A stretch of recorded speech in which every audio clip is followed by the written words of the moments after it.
po ang ating itablado.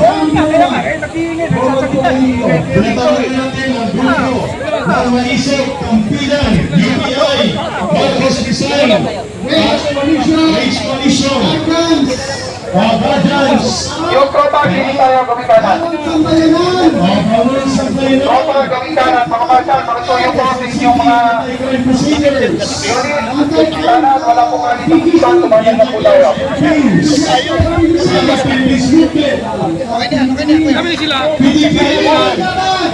Sabi nila, may isok, pasok na lang kayo.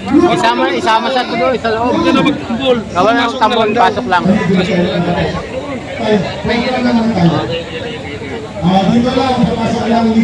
Yan guys, may mga bagong dating pa tayong mga kasama. Maisog.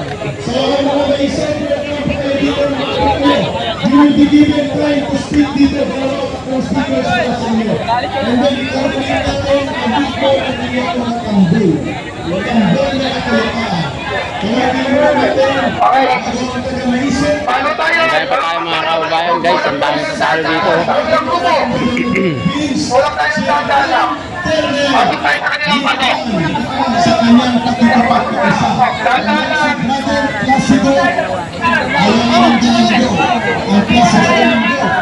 Parami na ng parami ang ating mga kababayan. Ito naman ang pakataas ang kanyang enerhiya sa pakikipagkakasa. Colonel, may plan para sa UPI at sa pagtitipon ng mga Pilipino sa harap ng Senado.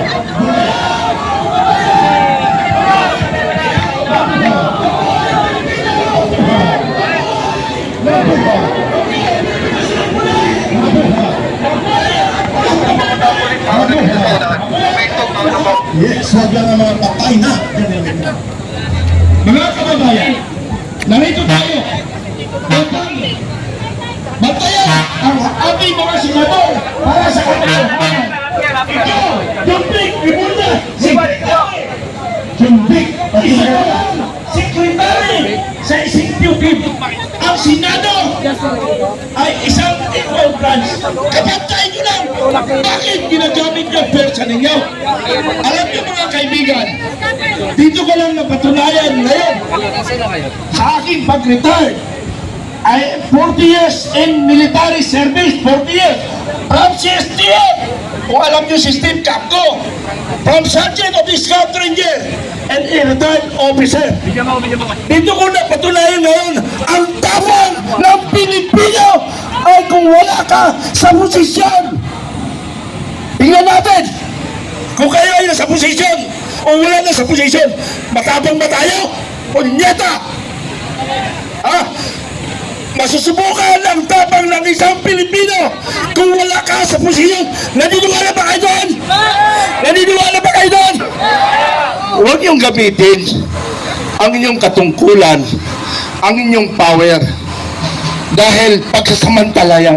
Saka, Colonel Mitran, hindi mag-excuse daw sa aking kaibigan. Nagsisimula ang Senate Blue Ribbon Committee pero biglang umeksena ang tuta ni Marcos na si John Vic Rimulya. Kaya dapat siya ang aristuhin sapagkat ito ay intervensyon. Aristuhin! John Vic Rimulya! Aristuhin! Sabay! Wait. John Vic Rimulya! Aristuhin! Tuta pasista! Ready, go! John Vic Rimulya! Aristuhin! Tuta pasista! John Vic Rimulya! Aristuhin! Tuta pasista! John Vic Rimulya! Aristuhin! Tuta pasista! Go ahead, Colonel Metran. Ipagpatuloy ninyo ang inyong hataw, brother. Okay, mga kababayan?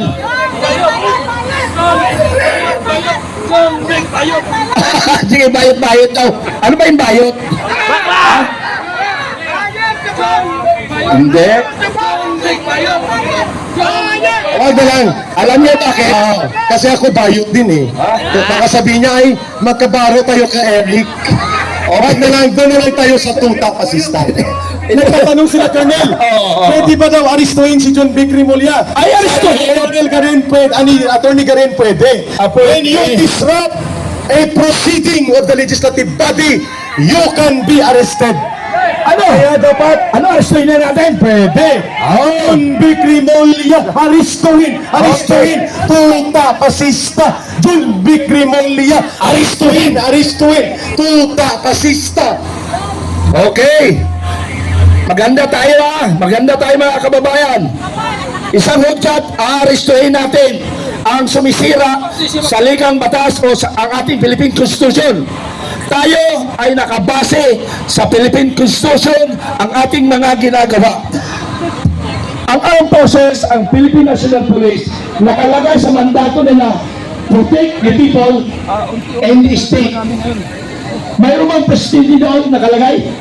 Mayroon bang prestige doon? Ang ibig sabihin nun, the most powerful is the people. Tama hindi? O di gamitin natin ngayon yan. Maintindihan ng ating otoridad yan kasi nagbabasa lang sila ng konstitusyon. Kaya nga lang ang problema, mayroong illegal orders from the Malacanang. Ha? Yun yung problema natin, yung illegal orders. Tandaan nyo, mga kabaro ko dati, ang action lang laban sa atin ay i-relieve tayo sa posisyon. Huwag tayong matakot ma-relieve sa posisyon. Hindi naman kayo papatayin. Hindi man kayo tatanggalin sa serbisyo. Posisyon lang ang tatanggalin sa'yo. Bakit kayo matakot? Ako nga, nung nasa Zambales ako, bilangga ko ang drugs sa Zambales kay si Governor Magsaysay. Ilang beses ako sinumbong kay GMA. Nung una, umuulang ako. Sinikundahan ako. Tinawagan ako ng general. Kami nga, segundo. Hindi na ilong na lang dyan. Bakit si Governor Magsaysay ay pinaghinudahan ng NPA? Sir, mukhang yatang binabaliktad ang istorya.